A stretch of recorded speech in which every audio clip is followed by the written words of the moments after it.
Please relax slowly. Now, very soon, we're all going to be entering into the darshan. And we are going to be entering into the next session where we understand about one of the most important universes. We are going to be now learning about the frequency universe.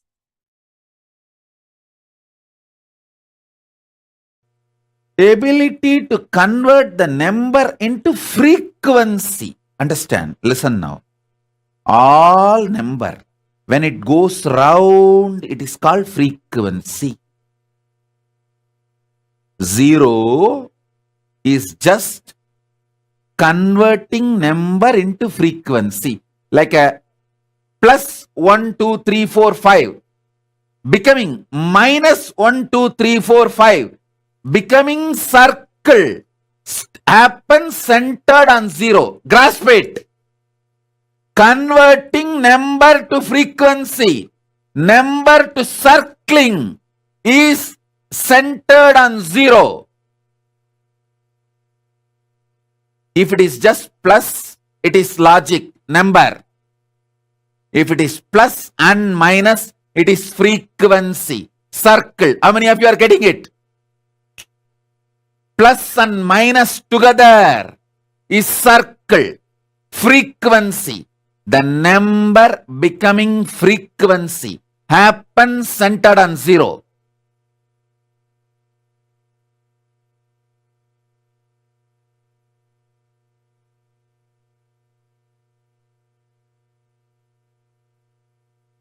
That's the next universe.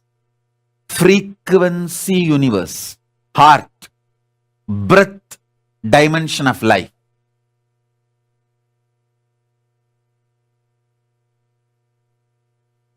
Number just flowing, linear motion is length, logic. Number becoming frequency, circling. All frequencies circle. All frequencies circle. How many of you are understanding? All frequency is just circle. Different circles, the formation of different levels of circles is frequency. Half circle, full circle, quarter circle, line becoming circular is frequency. Move from logic universe, number universe to frequency universe. That is why only Hindus are able to identify, understand, reveal about 0.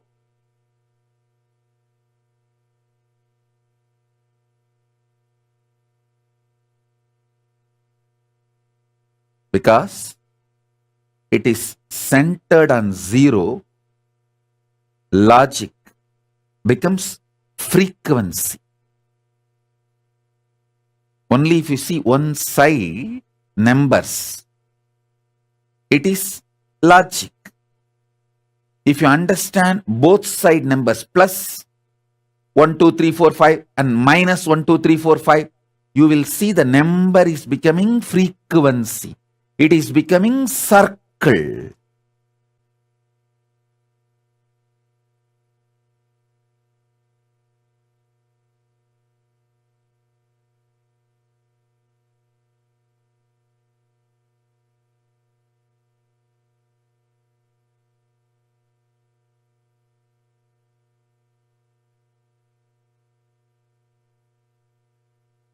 Digit becoming mother tongue, getting processed, the result again becoming digit is only the number universe. Digit becoming mother tongue and your emotion frequency, which is deeper than your mother tongue, getting processed as frequency, again getting converted into your mother tongue and becoming number is the next parallel universe called frequency universe. Is zero is Purna? No. Zero is not Purna, it is Shunya. When zero becomes frequency, I'll give you this example. Listen. See, this is zero. This is Shunya. But when it vibrates, it becomes infinity. That is Purna. Zero, when it vibrates, it's Purna. Purna, when it is dead, it is Shunya, zero. Zero, when it vibrates, when it becomes frequency, it is Purna, infinity. Understand? Zero, when it vibrates, it becomes infinity. Listen to the next important thing. Listen to this. This is too important. See, this whole number becoming frequency, this whole thing, if this is manipulated, operated, fueled by the electromagnetic force, it is called artificial intelligence. This whole artificial intelligence is nothing but playing with the number using electromagnetic force as the fuel. Same, playing with the number universe, parallel universe, with consciousness as the fuel, was done by our Hindu ancestors in Puranas and Idihasas. With electromagnetic power and nuclear power, if you fuel this number universes, this number rhythms and patterns, it's called artificial intelligence. World's supercomputer, artificial intelligence, all this is nothing but playing with the frequency universe fueled by electromagnetic force. Same, playing with the frequency universe fueled by nuclear force. Modern science could go only up to this 4 level. Playing with this frequency universe with the force of electromagnetic force and nuclear force. Our ancestors played with the frequency parallel universe through conscious power. Listen. From now, I am not going to give you theories. I am going to lift your consciousness to the next level, to give you the glimpse of parallel universe. All I need to do is, if I give you even one glimpse of first layer parallel universe, then I can easily take you to the next. The first layer parallel universe only I am pushing.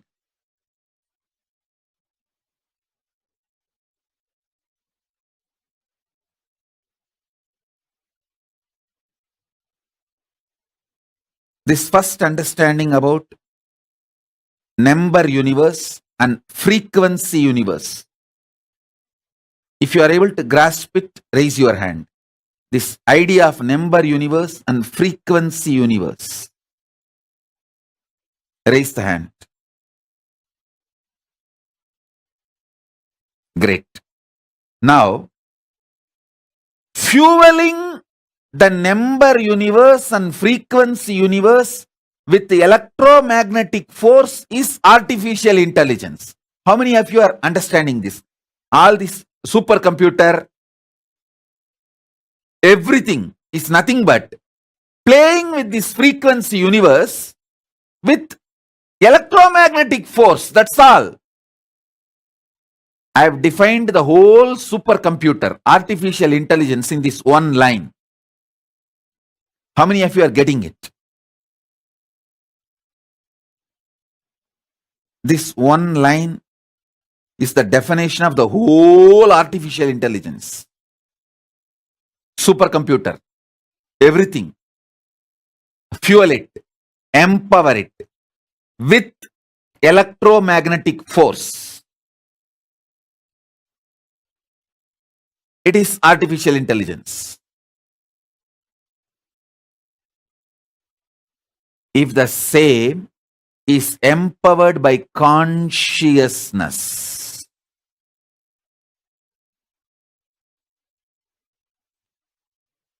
you will do billion times better than what artificial intelligence can contribute to the humanity. Understand? Number universe, frequency universe. There are multi-layer, multiverses, the parallel universes. Understanding all of it and empowering all of it with your consciousness.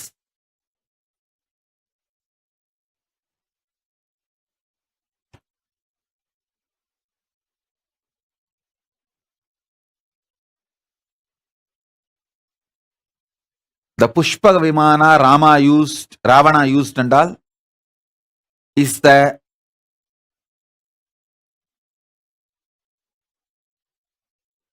conscious fueled flight. If Rama just sits on the flight and puts his hand and consciously, he just opens his frequency, consciousness, and inhales deeply, the flight will take off. Gives the command, consciously, move left, right. It is just conscious directed. It flies. Using consciousness as the fuel is possible to lift even physical body. Listen, not just your consciousness alone, even lifting physical body is possible using consciousness. You can see levitation. All of you levitate. The moment I initiate you, physically your body jumps. That is a preliminary level of using consciousness to raise you up. It can be done in a larger scale, proper equipment. That is what is Pushpaka Vimana. Why conscious fuel is important than the petrol, white petrol? Because with white petrol, you can go only up to certain height. With consciousness as a fuel, you can straight shoot up to the different time zones. Move to different time zones. See, if you go to the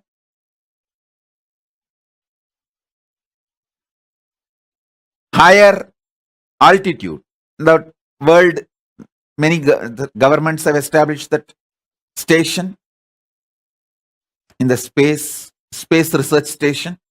If you go there, your body goes through certain changes, hair growth and whatever changes. Same way, if your body is lifted with a conscious empowered vehicle to the vertical time zone, it goes through superconscious mutation. That is why if you go to Indraloka, automatically you will have 4 hands. If you go to the Swargaloka, automatically you will grow 2 hands more. Because the superconscious mutation will happen. Listen. If you go to the space station, automatically your body goes through certain changes. Same way, if you go to the Swargaloka, automatically your body goes through certain changes. Because superconscious mutation happens.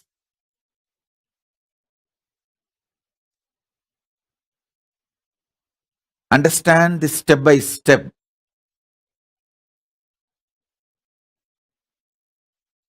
Number universe, frequency universe, how the number universe can be fueled by electromagnetic force and strong nuclear force or weak nuclear force. How the same number universe and frequency universe can be fueled by consciousness.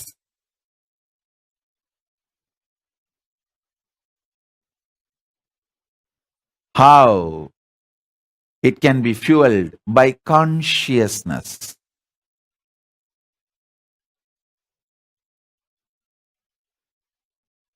When this frequency universe can be fueled by consciousness, you can be raised to the higher frequencies, vertical time zones.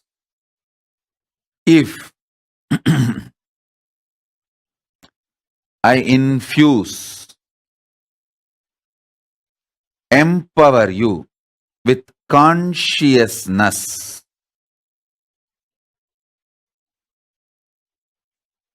and lift you to the vertical time zone, higher zones,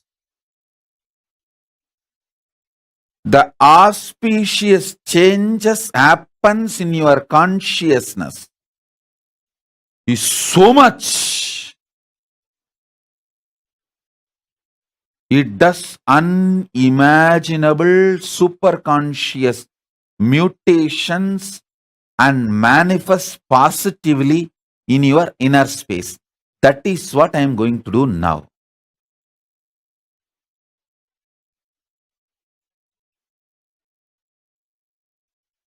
This is the essence. Empowering you in the frequency universe. I have not revealed about all the 14 parallel universe. I have revealed only about 2. Because I want you to come along with me step by step. I don't want to overwhelm you. If I overwhelm you, when I go to Mahakailasa and turn back, only I will be there. All of you are already dropped here and there, gone. Only I am there. I don't want that. When I get down in Mahakailasa from my Pushpaka Vimana, I want all of you with your luggage getting down along with me. I don't want you to get dropped here and there. On the way, oh, Swargaloka, few people got dropped. Then Makarloka, few got dropped. Then Janoloka, some got unloaded. And Mahakailasa, when I reach and sit, only I am there. Hey! Ekada poninga?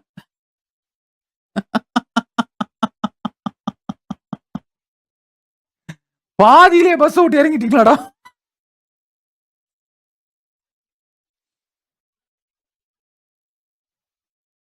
So that is why I am raising step by step.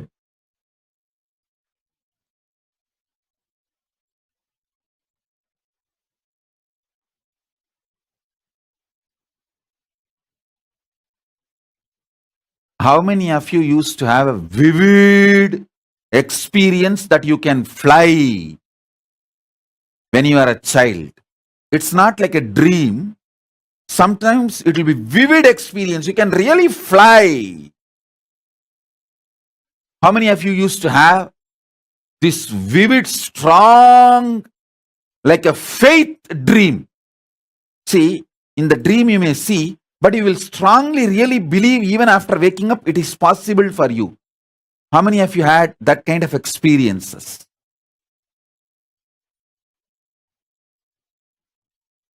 See, having that kind of experience is actually empowering you in frequency universe through your consciousness, through your state of consciousness.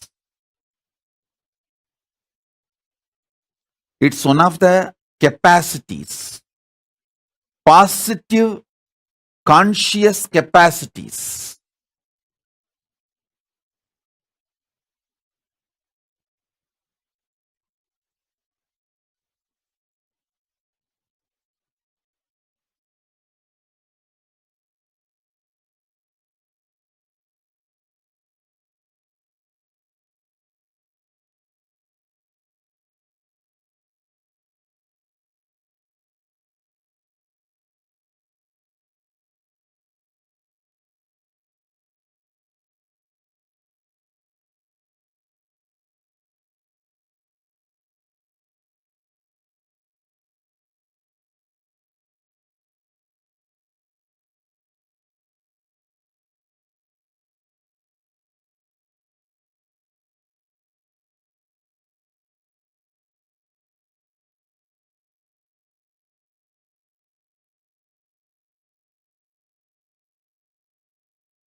Swamiji revealed about the frequency universe so beautifully. The way Swamiji revealed, the way Swamiji explained, all these ancient sciences, be it learning about the number universe, learning about the different parallel universes, learning about frequency universe, all these knowledge is unique only to Hinduism, and it is only an avatar. It's only Swamiji who can give this science to us in the most profound manner, in a way that all of us can understand, relate to, and digest in our day-to-day life. Nithyanandam Can I request every one of you to please come and settle down? Very nice. Guru Prasadini, you have manifested, and many of you have manifested the power. That's nice. Ma Prematavasi also has manifested.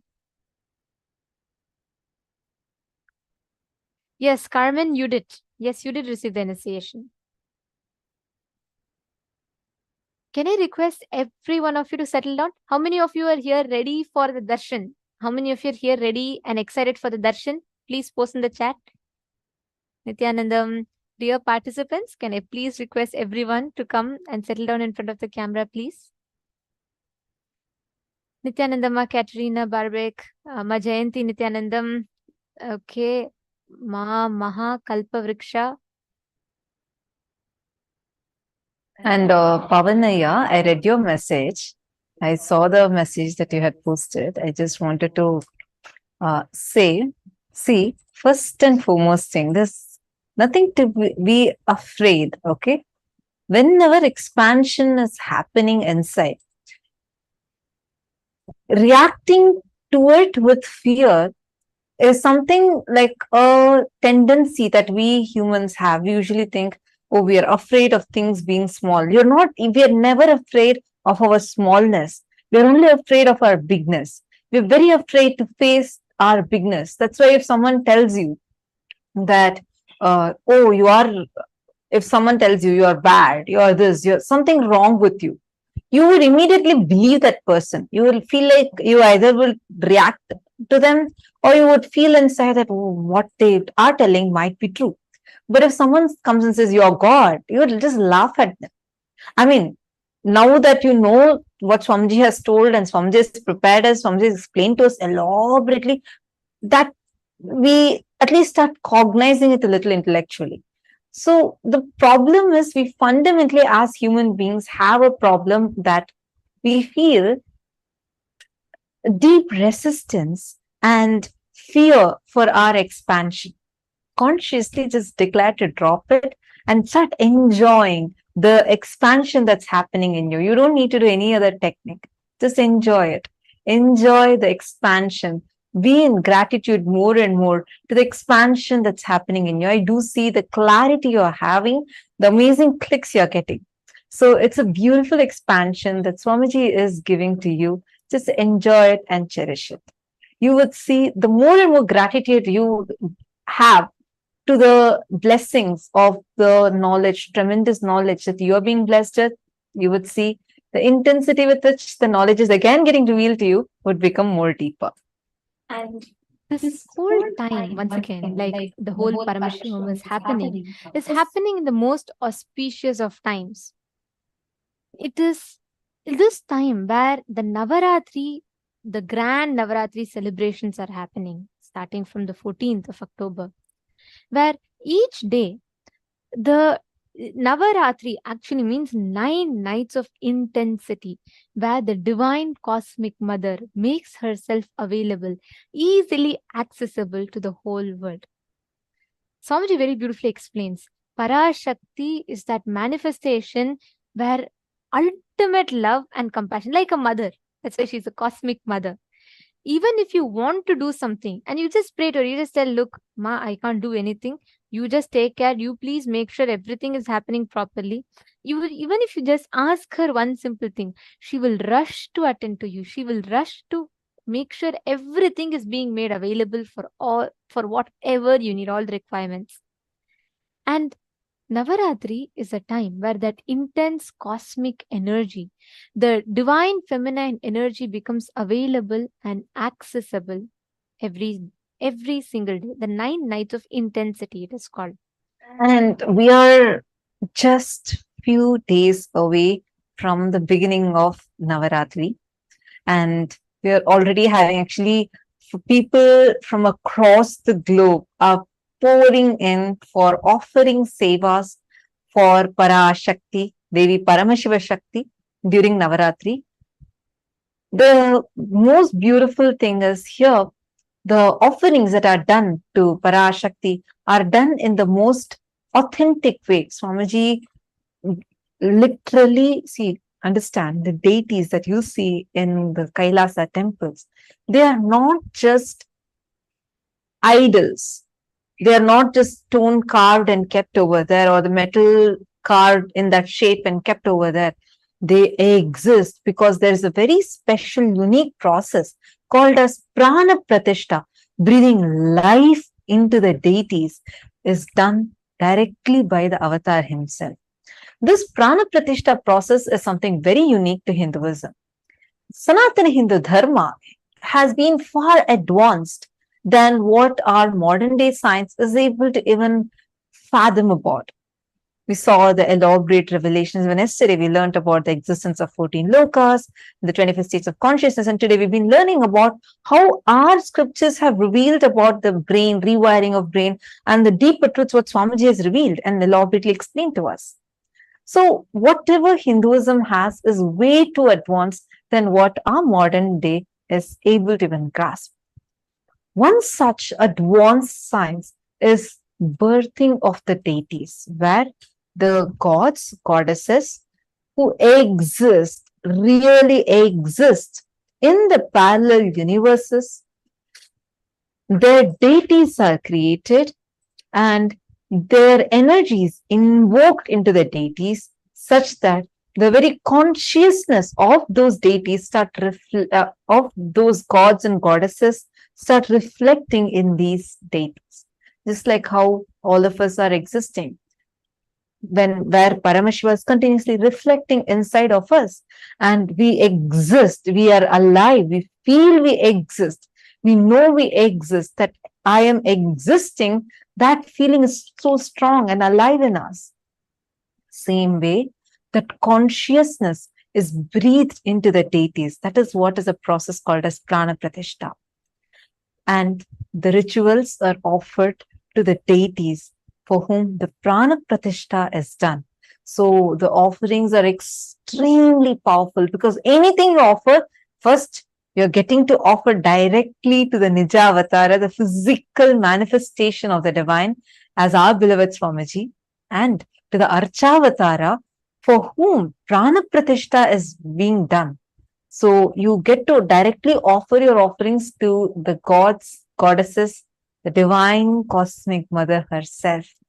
And the most powerful way to connect to that cosmic mother, Devi Parashakti, is through a very powerful ritual called Chandi Homa. Swamiji tells very beautifully that though Swamiji is himself, like Swamiji is telling the whole world, Swamiji is reviving the Shaiva Sampradaya, but Swamiji personally in his life, Swamiji is a Shakta. Means from his young age, Swamiji carved Devi, Swamiji, that's what it is, right? Paramashiva comes down and he worships Paramashiva Shakti. So Swamiji from his very young age, Swamiji is a Shakta.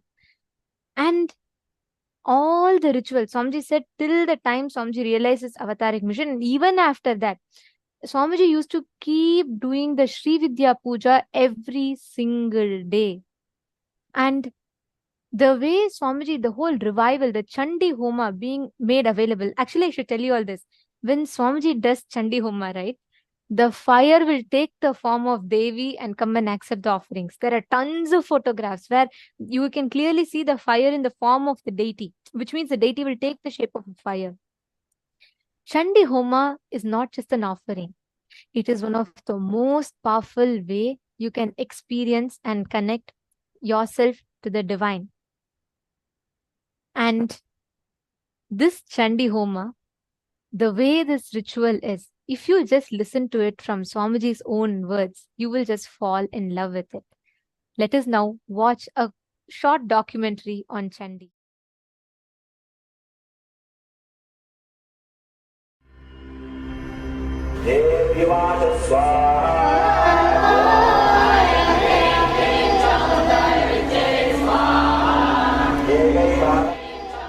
I tell you, I am chanting Chandi from the time I remember me.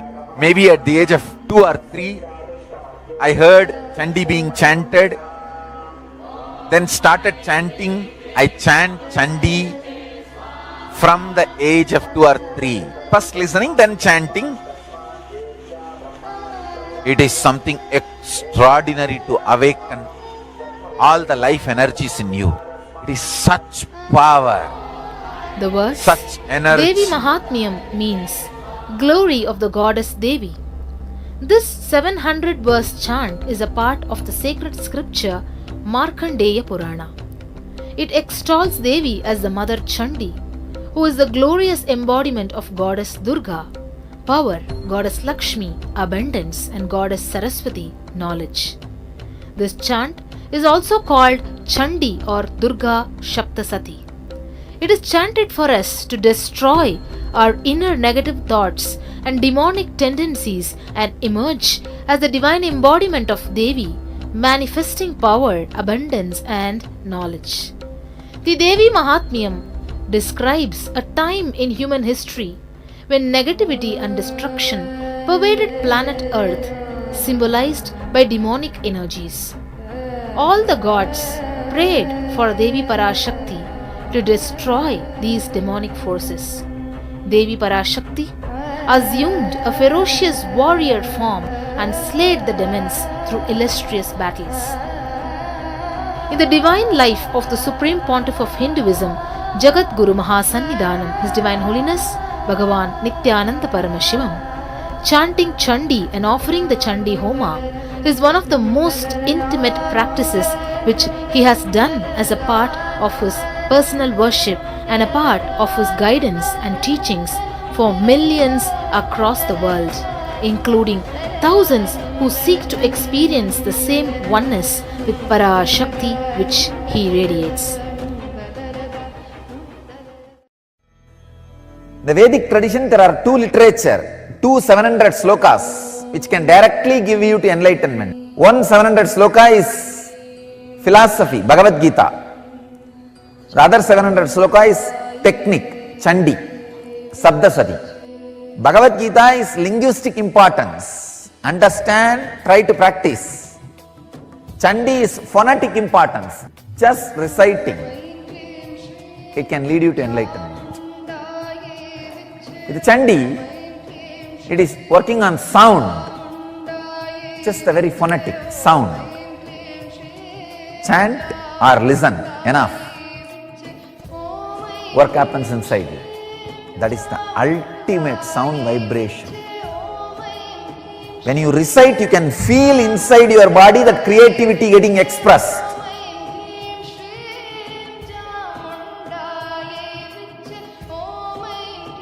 And the Devi who resides in you in the form of creativity getting awakened.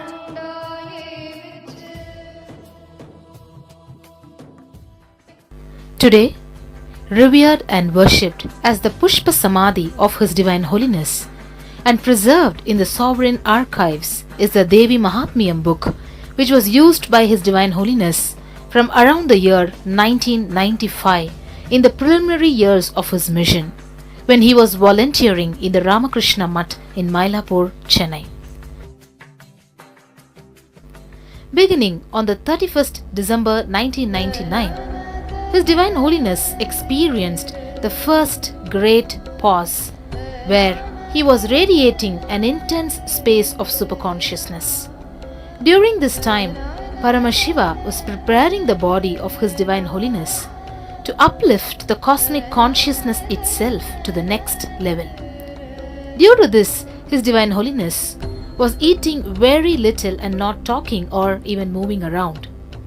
After this intense, vibrating energy settled down in his body, His Divine Holiness auspiciously began creating the Satya Sankalpa, the conscious will, for the revival of the Hindu nation of Sri Kailasa, what would be the only Hindu nation and the great enlightened civilization on planet Earth once again. His Divine Holiness conducted the Chandi Homa to authentically and ritualistically create the Satya Sankalpa and manifest Sri Kailasa into reality. His Divine Holiness initiated a group of 9 individuals into the tradition of Devi worship in preparation to perform the Homa. He initiated them into the Chamundi Mula Mantra and instructed them to chant it 108 times a day for 3 days amongst observing other austerities. On the date predetermined for this Chandi Homa, the 7th of November 2000, as His Divine Holiness arrived at the entrance to the temple. The Divya Prabha, the divine light around him, was captured in a photograph. For 12 hours, 4 am to 4 pm, His Divine Holiness conducted the Chandi Homa that day. During the final Purnagudi offering, Devi herself appeared and accepted the offerings of His Divine Holiness. After the Homa was over, His Divine Holiness gifted each one an energized Sri Chakra and gave personal blessings to all. One of the 9 individuals was Ravi.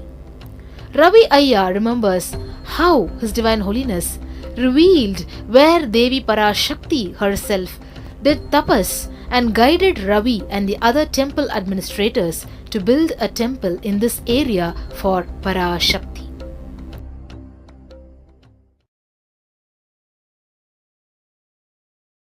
உட்காந்து முட்டி போட்டு அம்பாள்கிட்ட வாசி பண்ணி பார்க்குறாரு.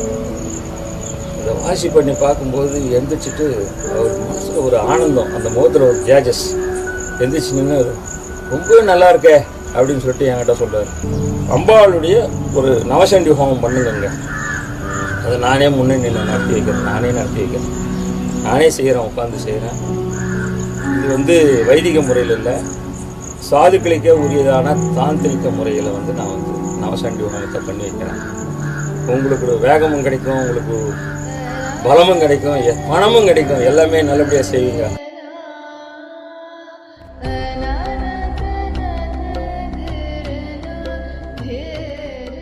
With idea of success, you will always be wavering. With idea of excellence, you will always be grounded. If you see the earliest photographs, videographs available to us, me conducting any public event, public programs, or my enriching activities, me doing Chandi Homa in Thiruvannamalai and Kaundappadi.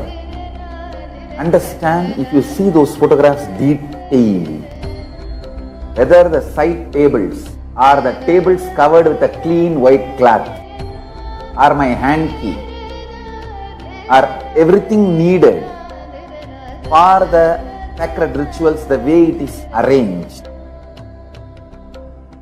In those days, I did not have even one assistant. I was all alone. Understand, if you see those photographs, you can see very clearly. From that time, I started my life until now. It is all about excellence. I consider excellence means intensity with which we connect with Devi and the power of Devi manifests, Parashakti manifests. That's all. Excellence makes you excited more and more.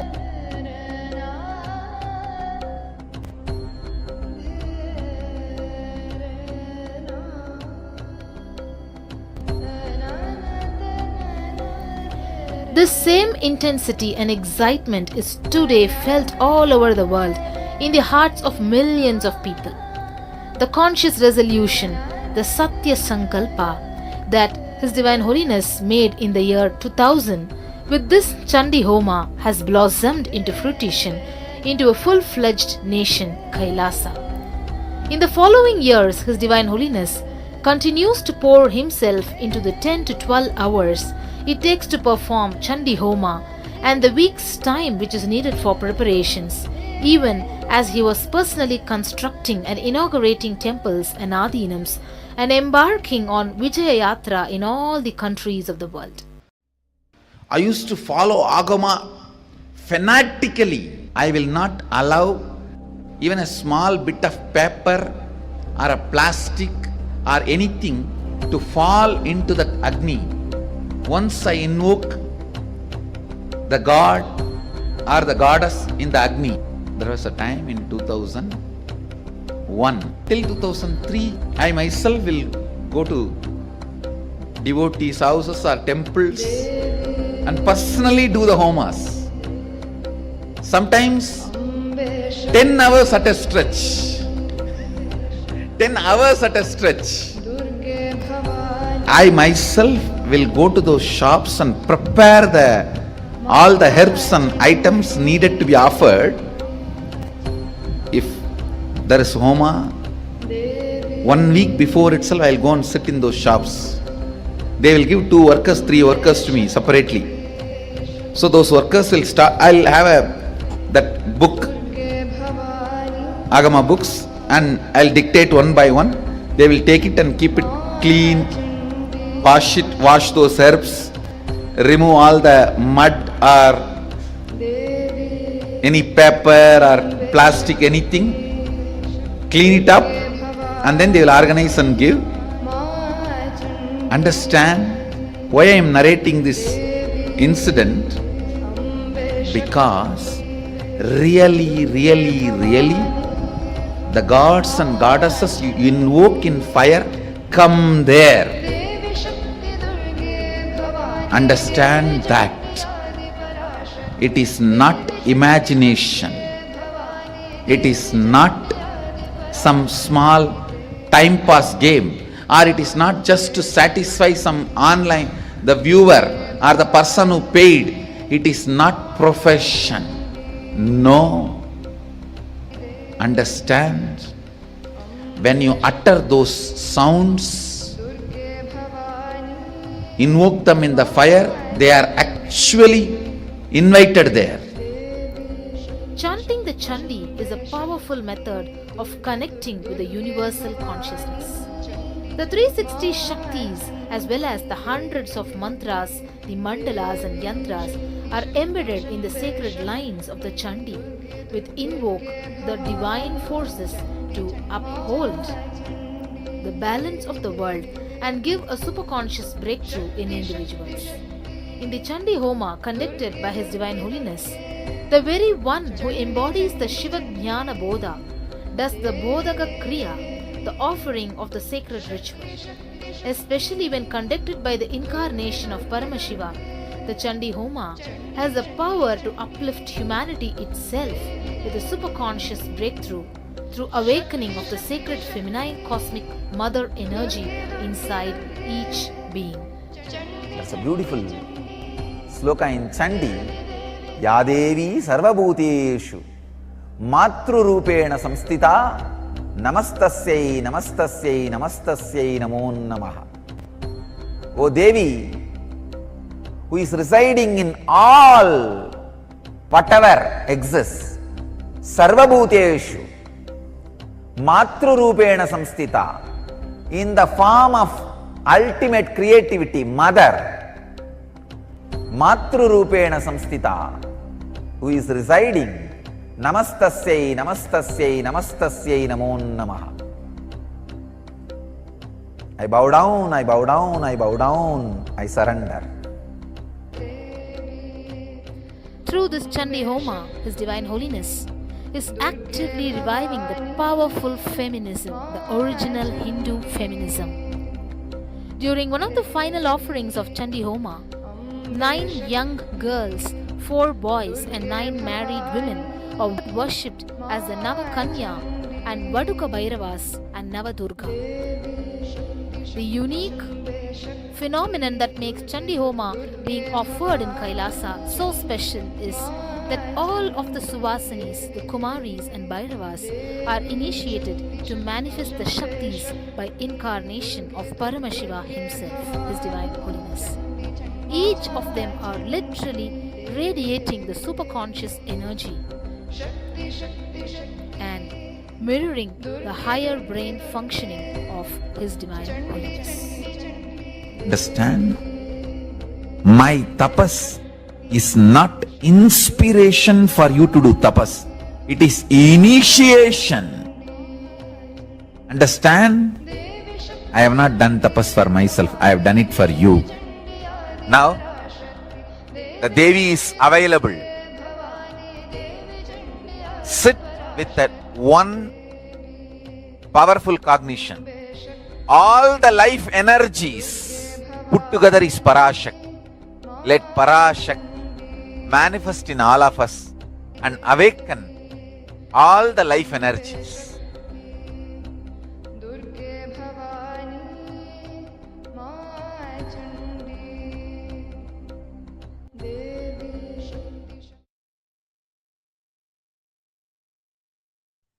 Understand this extremely powerful, most authentic Chandi Homa that Swamiji himself sat the chanting, starting from going to the shop, getting the agamic books, based on those references, getting the herbs that are needed, the items that are needed, micromanaging them, and arranging the whole Homakunda from early morning till night for 12 hours without moving from the place.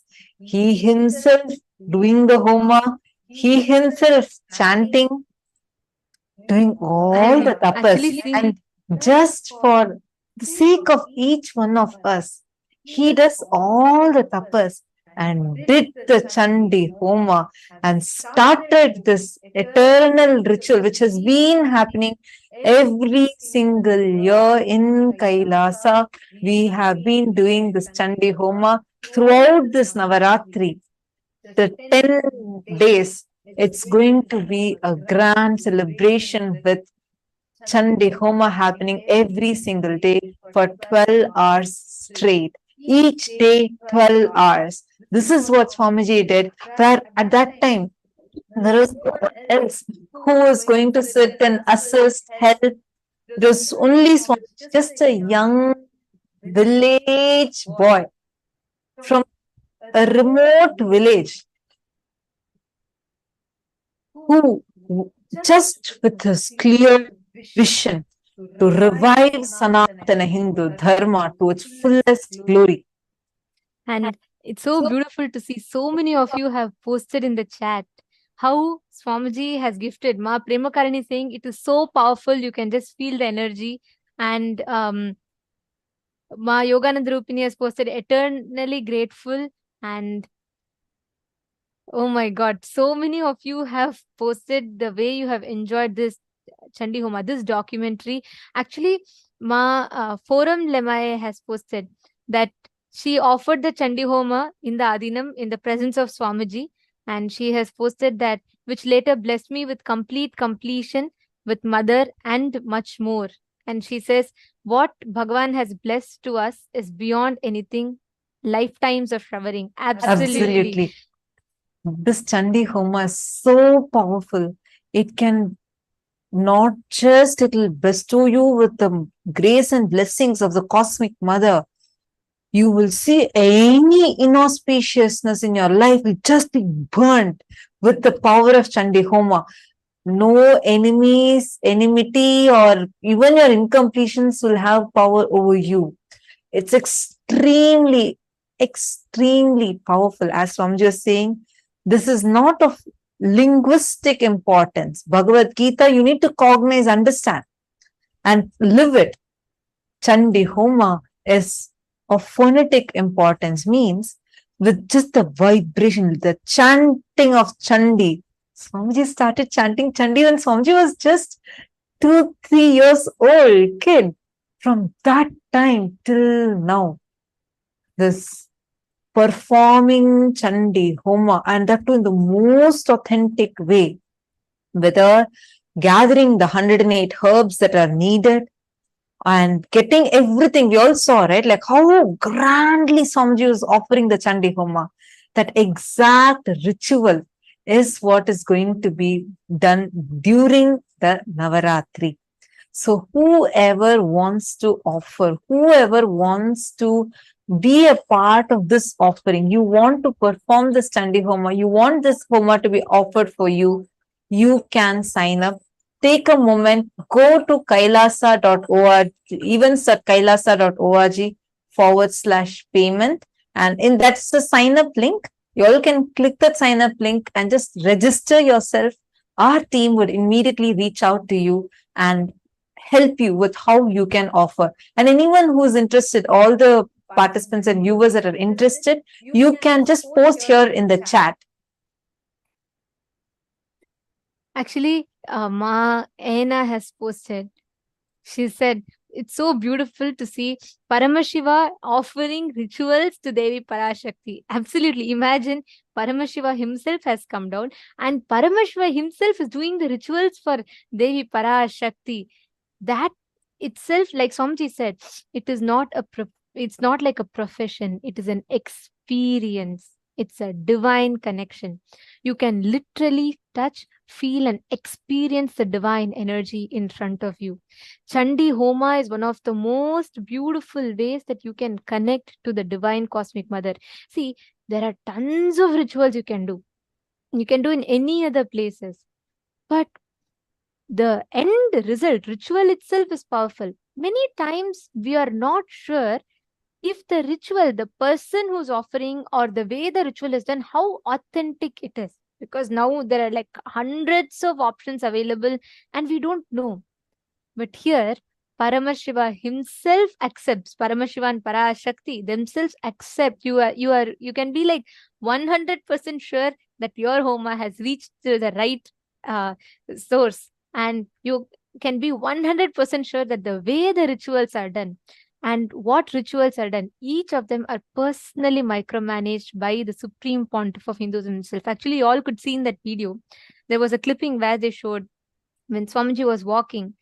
Even as the Homa was happening, Swamiji was actually sitting in the Simhasan and Swamiji was saying the corrections. Swamiji did. He himself sat, did the rituals for hours together and showed. And not just that, even when the sannyasis are getting trained, Swamiji himself will sit next to them, make sure every inch is done authentically. To this day, Swamiji himself micromanages. That is why you can be sure, one, what you're offering is directly reaching to Paramashiva and Paramashiva Shakti. They themselves have physically come and accept your offering. And second, you can be sure that every step of the process is done exactly authentically as per the Agamas. Every one of you, this Navaratri is the time to connect with Devi. Navaratri, these 9 nights of Navaratri is the time for you to connect with Devi Parashakti.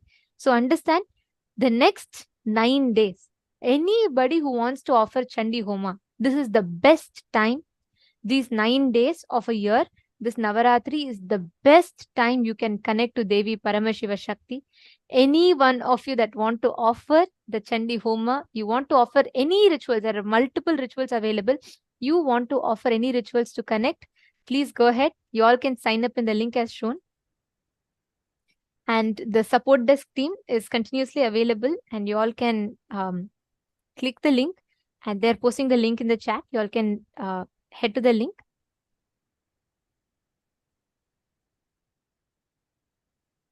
Yes. Now, all of us, every one of you that listened to this and enjoyed the experience, or many of you have posted how you enjoyed the way that whole documentary, seeing Swamiji offering rituals and especially understanding about this Chandi Homa. Please understand, with Paramashiva, when an avatar's energy is there, it is not just a mere ritual, but a very powerful way to experience the divine, to experience the way the divine manifests. Now, every one of you that are sitting here, connect intensely, and anyone who's feeling like, oh my God, I really resonate with this. Let me offer this for Swamiji. This is like once in a year only it happens. And especially now, if you are sitting here and listening to this, that means this is the call for you. Use this opportunity to connect to Devi Paramashiva Shakti and the Nijavatara of Paramashiva Shakti as our beloved Swamiji. So all those who want to offer the Chandi Homa, you all can let us know in the chat. Take a moment and you all can let us know in the chat. And the link is also going to be projected so that all of you can sign up. And whoever feels like, oh my God, see the amazing thing as Nithyananda was also sharing is that Swamiji himself personally sits and micromanages. That too, like after creating the whole Kailasa and giving us all this amazing gift called Kailasa after so many years with such great expansion where temples are built across the globe and so much of contribution done to Hinduism. Despite all of it, till now, even now, every single ritual, especially these Navaratri rituals, Swamiji himself micromanages. Whether the herbs that we got are all proper, is it all exactly the agamic herbs are purchased, whether the Homakunda is placed properly, including to the extent whether the Tantradarak means the person who's sitting and conducting the ritual or the person who's offering the ritual, doing the chanting, every single person, are they wearing the agamic dress, the jewels exactly as Paramashiva has mentioned in the Agamas? All of these Swamiji sits, micromanages and ensures, like how Swamiji mentioned, these rituals are not for pleasing the viewer or the person who has offered. It is not for any of that. For Swamiji, this is his very life. This is his offering directly to the divine, because when the avatar invokes, see, normally itself, whenever you are chanting, whenever you're invoking the gods and goddesses, they accept. But when an avatar does the prana pratishtha and when he invokes, the deities literally come down and manifest in that form wherever the avatar is invoking. So you would see here Swamiji himself will be invoking Para Shakti, Paramashiva Shakti, and all of us will get the amazing blessing to be able to offer this Sandi Homa. Whoever wants, take a few minutes and you all can sign up. Head to events.kailasa.org/payment and you can sign up there.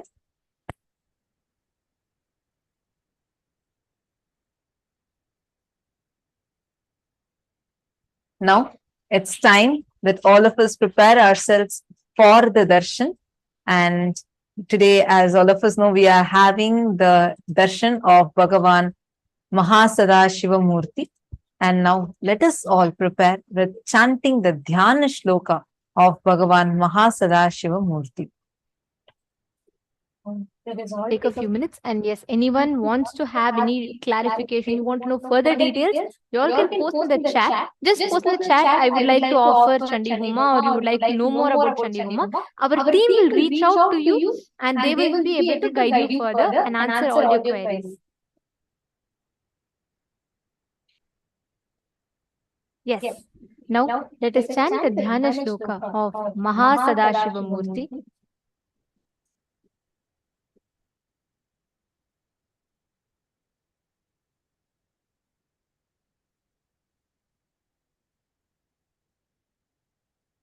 Mahakailasamurtidhyanam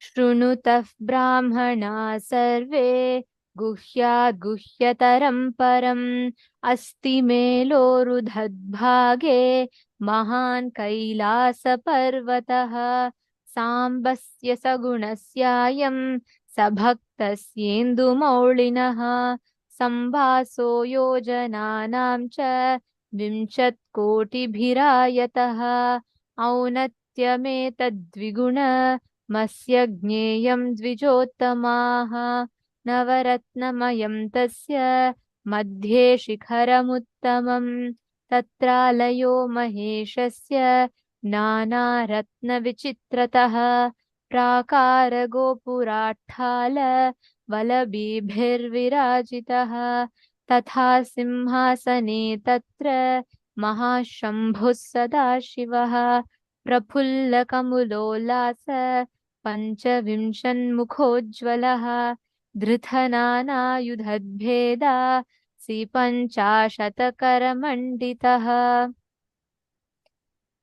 Pullaraktambujaktata Bahva Priyagulojvalah Vichitraratna Kichita Bhushanairapi Bhushitah अनेककोटिः सूर्याभ परमानन्दविग्रहः अप्राकृततनुः श्रीमान् लक्ष्यलक्षणवर्जितः यतो वाचो निवर्तन्ते अप्राप्य मनसा सह गङ्गाश्रयजटाजूटश्चन्द्रशेखारिभूषितः भस्मो धूलि सर्वाङ्गे व्यालयज्ञोपवीतवान् कपालमालाधारी च व्याघ्रचर्माम्बरावृतः प्रतिवक्त्रं त्रिनयनो भक्तसर्वार्थसिद्धिदः प्रसार्य दक्षिणं पादं कुञ्चयित्वेतरं पदम् अभयं चक्रशूले च टङ्कबाणौ गदाम्बुजे खड्गतोमरशक्तिश्च परशुः प्राणपन्नगान् हम्लाकुशाक्षमालाश्च शूरिकां ध्वजदण्डकौ वज्रकुन्तां स्थिते दंष्ट्रांश्च चक्रं च भिण्डिबालकम् पञ्चविंशाभिहाभिश्च दधानो दक्षिणैः शुभैः वरचापौ मृगं शङ्खं खेटपाशपरश्वधान् मुद्गरं डमरुं घण्टां रुद्रवीणां च पुस्तकं कपालमुण्डखट्वाङ्गं भुशुण्डीपरिघानपि फलकं फट्टसंवेत्रं कमण्डलुहुताशनौ कर्तरीमुसलं फिञ्चं बिभ्रद्वामौस्तथाकरैः महासदाशिवस्योऽयं राजते तत्र पर्वते. This is a description of the form of Mahasadashiva. Now it is time that all of us are going to be getting ready for the most awaited moment. Let's all sit at the head, neck and spine in a straight line. Close your eyes. Let's prepare ourselves to receive the darshan of Bhagavān Mahasadashiva Murti through the Nijavatara, Supreme Pontifical Hinduism, our beloved Swamiji. So close your eyes, enter a deep meditative space and start chanting the Mahavakya.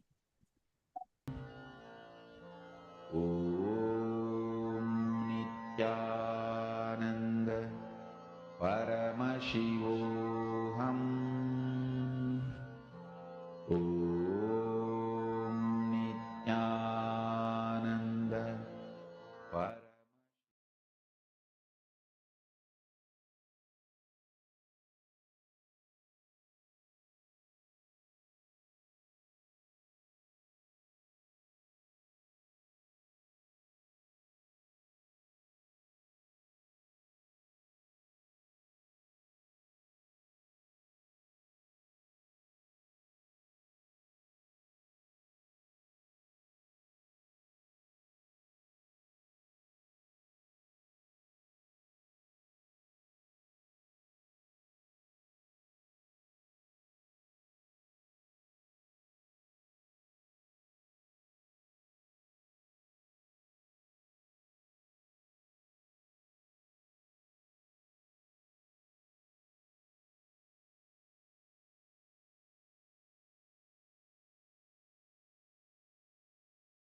महासदाशिवोऽहं गीतहार सुनो महासदाशिवा महासदाशिवोऽहम्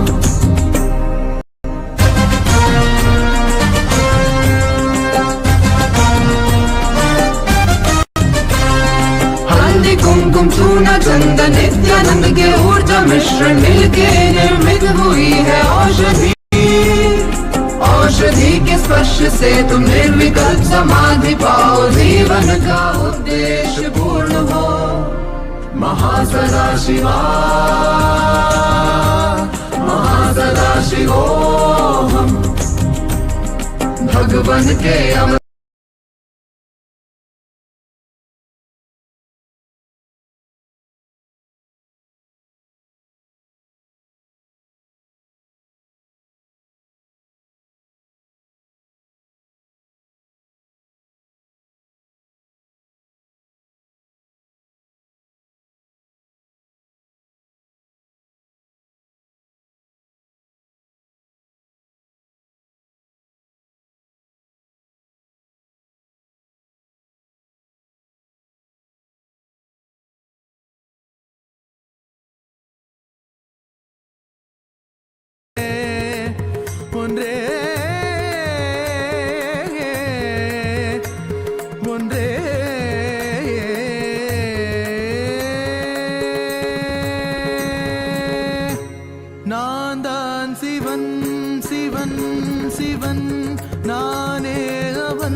मांगा हमसे कुछ भी नहीं, देते गए जो है सभी, देखते हैं वो भक्ति कुछ भी उसके सिवा नहीं। तेरी ये अनंत लीला समझ न पाए हम, मिलजुल के खुल खुल के गाए मारे नित्यानंद की महिमा, घर घर हर घर गाए मारे भोलेनाथ की महिमा।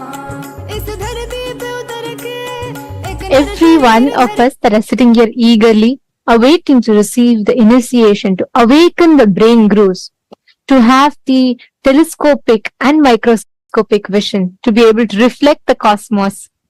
We would like to take a few minutes to take you all through the different platforms through which you can post your prayers, your messages, boons and blessings requests directly to Swamiji and offer your gratitude at the lotus feet of our beloved Supreme Pontiff of Hinduism. The first platform is YouTube. Please head to Kailasa's SPH Nithyananda YouTube channel and make sure to hit the subscribe button if you have not yet subscribed. Head to the live video and in the comment section, you can post your prayers, messages of gratitude and also share how are you enjoying the darshan? What's your experience in the darshan? The next is WhatsApp. Please head to kailasa.org, the official website. And if you scroll down, you'll be prompted with the WhatsApp icon. Click on it, join the WhatsApp community where you can post your prayers, boon requests directly to Swamiji. The next is Twitter. Please head to x.com and you all can head to Kailasa's SPH Nithyananda Paramashivam, the official Twitter handle. Make sure you're going to the pinned tweet, the topmost tweet in the handle, and you can reply tweet to that pinned tweet with the hashtag #AskTheAvatar. And in Twitter, you can post questions that you would like to request Swamiji to reveal further on, global solutions and to address some of the global crises that humanity is facing, or even to know about the deeper truths and revelations about the mysteries of the cosmos, and to understand further depth about what Hinduism reveals. You can ask all of these questions with the hashtag #AskTheAvatar and post it or tweet it on Twitter as a reply tweet to the pinned tweet. The next is Instagram. Head to Kailasa's SPH Nithyananda, the official Instagram handle. Click the profile picture. It will lead you to the live video. In the comment section of the live video, all of you can post your blessings requests and your prayers and messages to Swamiji. The next platform is Facebook. Please head to Kailasa's SPH JGM Nithyananda Paramashivam Facebook page. Scroll down to the live video, click on the live stream and share it with at least 5 of your friends, your family members. Especially if you have anyone who is going through any mental health crisis, share this video with them. And in the comment section, you can post your prayers, boon requests, and also how you are enjoying the darshan and the experiences that you are having in the darshan. Make sure to like the video as well as follow the page if you have not yet followed. And today, as all of us are gathered here for the initiation and to listen to the revelations on the Charya Kriya Pada, the Yoga Pada, Jnana Pada, and the secrets of time zones that Swamiji is about to reveal to all of us today. I know each of us are eagerly awaiting to listen to the revelations. Today, we have a very important subject that we would like to ask all of you to vote upon. Hindus, the youth of Hindus are the next generation. The Hindu youth, the next generation, are the ones who are going to carry forward all the sciences of Hinduism further. They are the future of Hinduism. And having said that, it is important that we instill the right Hindu values, the principles, most importantly, the right inner image inside the Hindu youth so that they can progress towards carrying forward the Sanatana Hindu Dharma and them teaching to the next generations and so on. Having said that, today to all the Hindus, the members of Raj Sabha, any born and practicing Hindus, we have a question for all of you.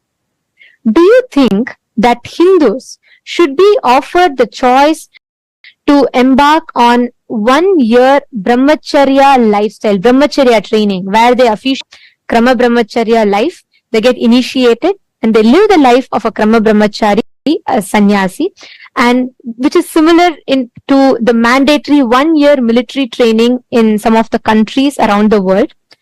Do you think we should bring in this practice where every Hindu youth is given that training with brahmacharya, which would enable each individual to not only live as brahmacharis, but also fostering the inner strength and consciously empowering the youth, the next generation, to have the right inner image and the conscious strength to progress forward in their life, which in turn can empower them to steer the future of Hinduism and contribute to both individual enlightenment and global peace? You can let us know your answer.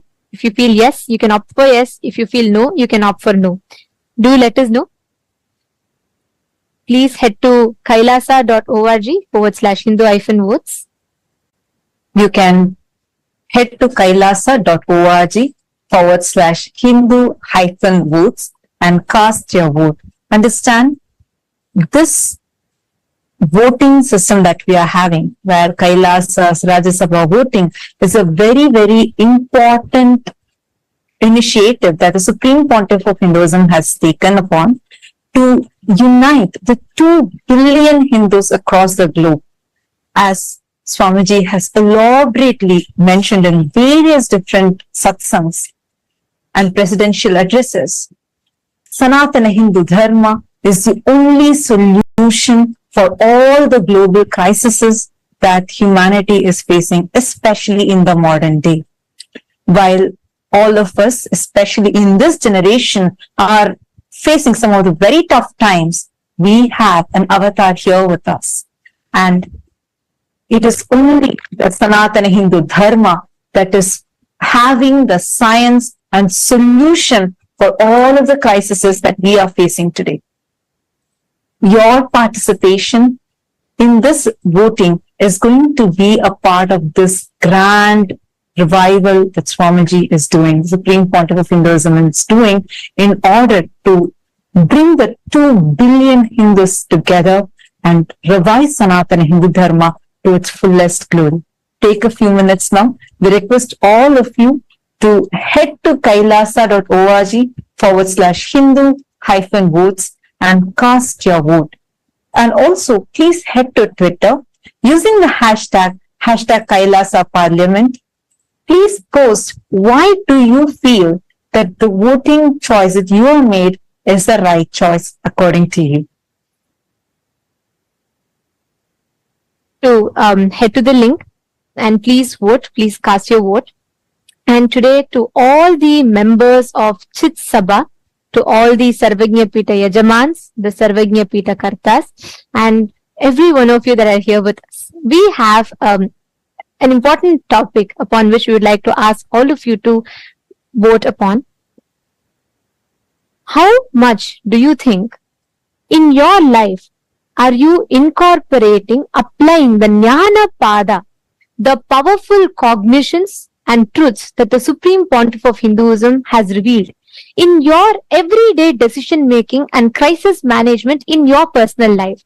How much do you apply the powerful cognitions, the satyas, the Paramasatyas that Swamiji reveals to each of us, the Jnana Pada? How much do you think you apply these powerful cognitions and truths in your everyday life? Your options are: option A, I always align myself back to the powerful cognitions and truths every single time I need to make decision. Option B, I try to, but not always. Option C, no, I am yet to start living or practicing these truths. We request all the Sarvagnya Pita Yajaman, Sarvagnya Pita Kartas, we request all of you to take a minute. Please head to the link and you all can cast your vote. This link is available to all of you on your WhatsApp message and it will be available to all of you in your chats. You all can click your respective Zoom chats and you all can head to the link and please cast your vote. Do let us know, because each aspect, the revival through the Hindu votes, Swamiji is reviving, restoring the responsible democracy, empowering each of us to think about the choices we make, empowering each of us to make responsible decisions for Hinduism and our individual lives at large. So please take a minute or two, head to the link and please cast your vote. Now, with this, let us all continue to enjoy the most powerful darshan of Bhagavān Sadashiva Murti.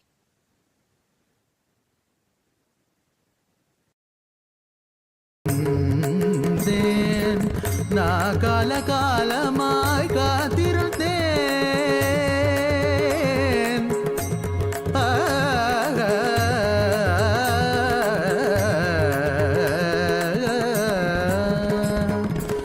நான் காலகாலமாய் காத்திருந்தேன். காயும் நிலவும் காட்சியும் இருந்தெல்லாம் ஒன்றே ஒன்றே. நீயும் நானும் இருவிரெல்லாம் ஒன்றே ஒன்றே ஒன்றே.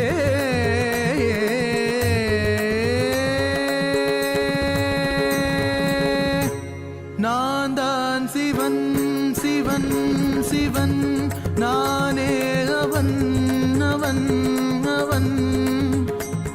உன்னில் உறையும் மகா சதாசிவன், உன்னில் உறையும் மகா சதாசிவன்.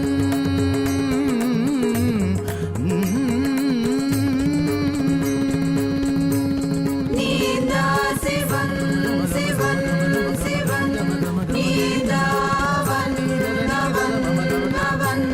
சதா சிவனே நித்யானந்தனா அவதரித்தார். நித்யானந்தனே போற்றி, சதா சிவனே போற்றி. நித்யானந்தனே போற்றி, சதா சிவனே போற்றி. நித்யானந்தனே போற்றி, சதா சிவனே போற்றி.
कुछ भी नहीं, देते गए जो है सभी, देखते हैं वो भक्ति कुछ भी उसके सिवा नहीं। तेरी ये अनंत लीला समझ न पाए हम, मिलजुल के खुल खुल के गाए मारे नित्यानंद की महिमा, घर घर हर घर गाए मारे भोलेनाथ की महिमा। इस धरती पे उतर के एक नर शरीर धर के, ये थके नहीं अभी रुके नहीं, मारे स्वामी पधारे हैं। खुल के गाए मारे नित्यानंद की महिमा, तू भी धुन सम के गुनगुनारे मारे नित्यानंद की महिमा। घर घर हर घर गाए मारे नित्यानंद की महिमा, घर घर हर घर गाए मारे नित्यानंद की महिमा, नित्यानंद की महिमा, नित्यानंद की महिमा, नित्यानंद की महिमा, नित्यानंद की महिमा, नित्यानंद की महिमा।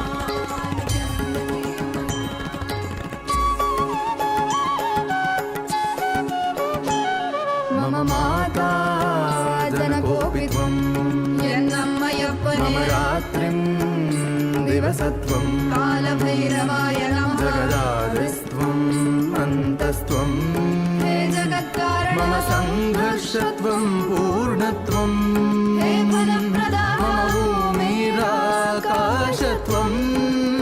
नित्यानन्दा मम सर्वस्वं, नित्यानन्दा मम सर्वस्वं, मम सर्वस्वम्।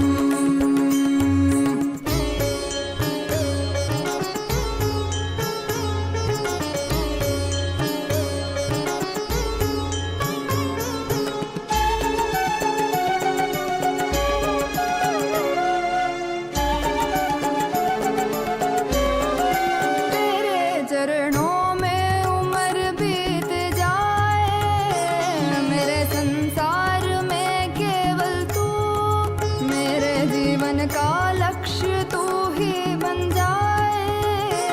मोह माया में ना फंसूं, तेरे रूप रूप है नेक, तेरी करुणा है अपार, तुझ पे प्रेम का अभिषेक सदैव करे ये संसार। तेरे रूप रूप है नेक, तेरी करुणा है अपार, तुझ पे प्रेम का अभिषेक सदैव करे ये संसार।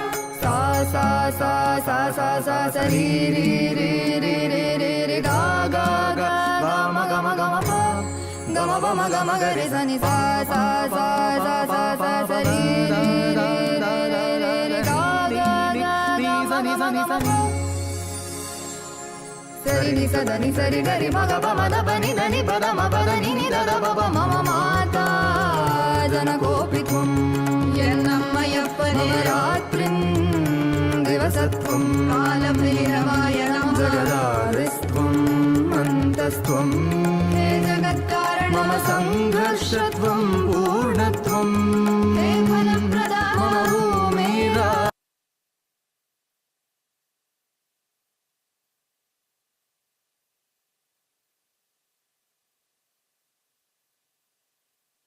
Om. Om. Om. Om. As the ultimate manifestation of Paramashiva's Sadashiva Murti, I bless you all with Paramadvaita, with all the auspiciousness, Sarvamangalatva.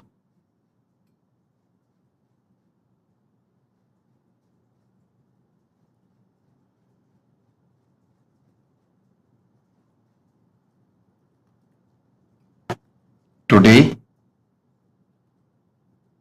I'll give important special initiations, dikshas to awaken your brain grooves and non-mechanical parts of your brain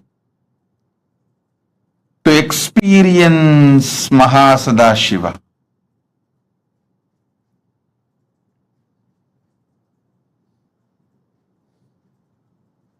Listen. see the sky, the whole universe.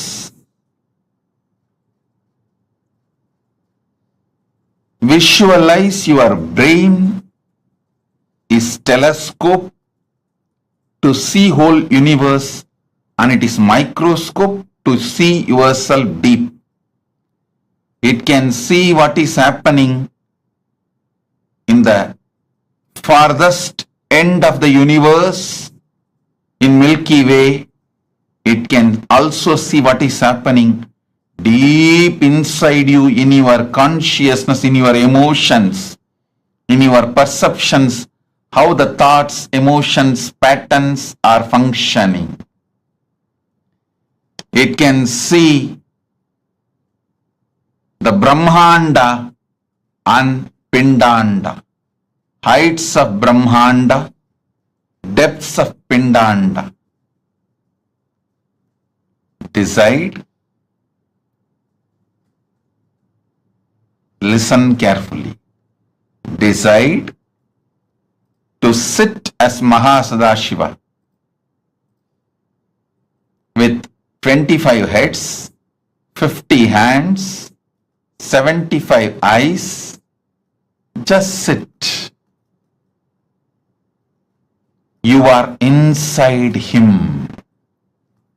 Just sit as Sadashiva. You can use your brain. You can use your brain.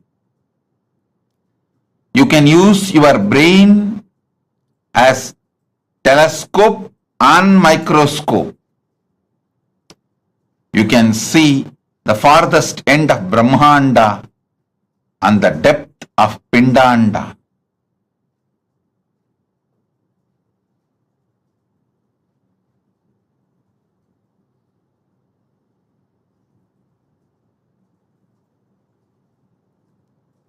With this initiation, you will be able to manifest the powers of able to move the objects on ground or silicon surface. You will be able to move the matter. Now sit as Sadashiva. Om, Om, Om.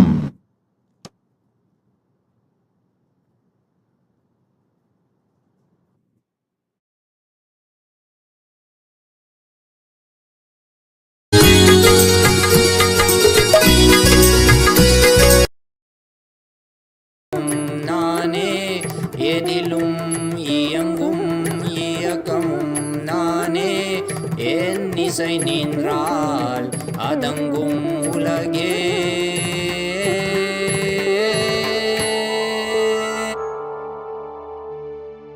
நான் அசைந்தால் அசையும் அகிலமெலாமே.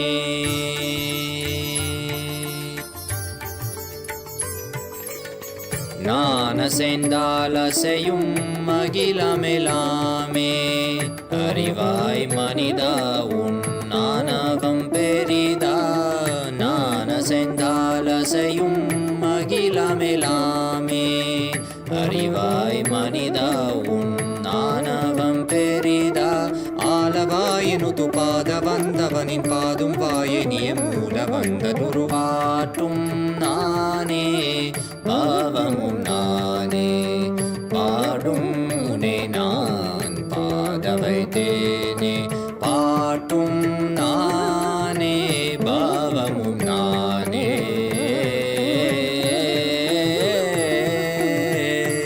சரி காரி கரி காரி கரி சனித பரி சரி சரி தரி சனித பம கரி சமகரி பம கத பம கரி மக பம த பம பதனிசா.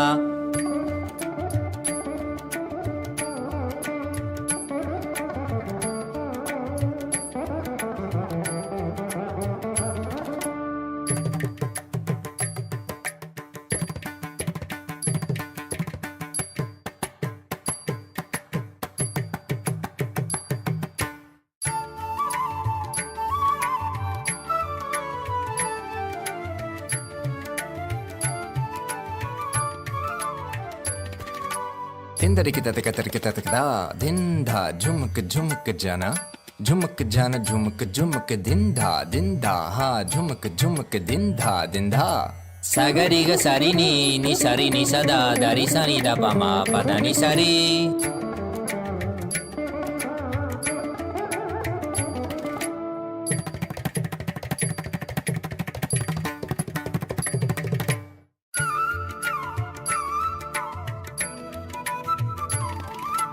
takatari takita junutari timita tangri kata ton kata ton kata gari magari sariga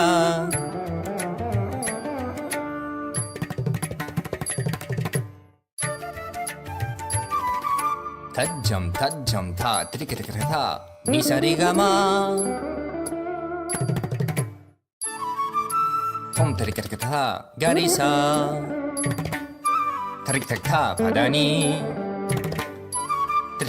sagari riri maga gaga pa mama mada papa riga ma pada pani da sari ni sagari magari sagari sa ni sa sagari sari ni sari sani da gari sani da ri sa ni pa mariga mada pa ma ga ma papa sani dha mada ni sagari sari ni sari ma gari ga sama gari ga sama gari sani ri sa ni da sani da pa ma pa sa sani da pa ma pa ri sani da pa pa ga gari sani da ri sari gari ga maga magari sagari gari sari da ni sa ri sa ni da magari sani da pa sa ni da pa magari sa tum nane bhavam nane padum ne nan padavaite ne patum nane bhavam nane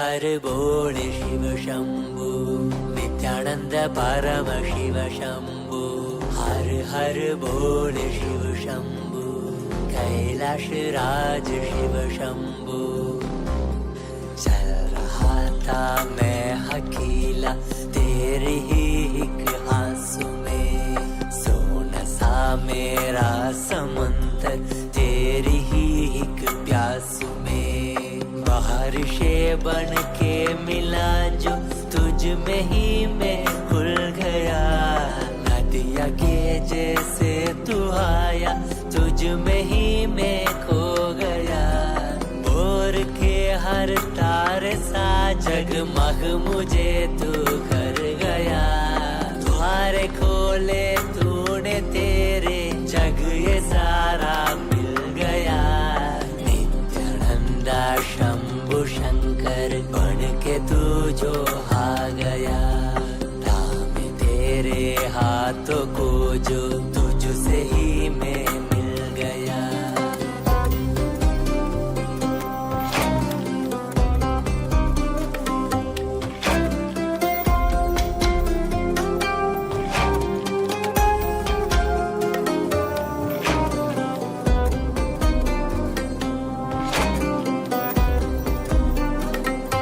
बातें तुझे से ही सारी करूं रूठा तुझ पे ही मैं करूं तेरे खानों पे चढ़ के जग ये सारा मैंने हारा करूं हंसना भी तेरे संग करूं रोना भी तेरे संग ही करूं भोली सी तेरी हिण आंखों में खुद को ही देखा करूं मेरी हर सांस में है तू घन घन में बसा है तू मेरी हर सांस में है तू रग रग में जला है तू सांस मेरी जो चली है बोलती है ये तो सुन ले रे हर बोल शिव शंभु नित्यानंद परमशिव शंभु हर बोल शिव शंभु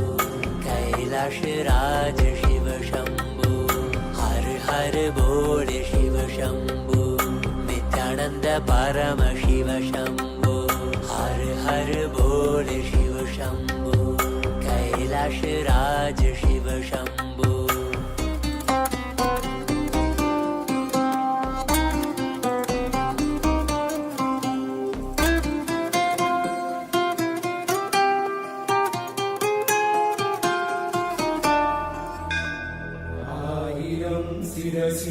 கொண்டு அருந்தரும் சிவனே போற்றி. நீயாயிரம் கைகள் கொண்டு அணைக்கின்ற தூயா போற்றி. உன்னத சத்தியத்தை உரைக்கின்ற தேவனே போற்றி. என் நாட்டு ஜீவனுக்கும் இறைவா போற்றி. ஔஷதம் தந்தருளும் சதாசிவா போற்றி. பர்வதம் இருக்கின்ற பரமேஸ்வரனே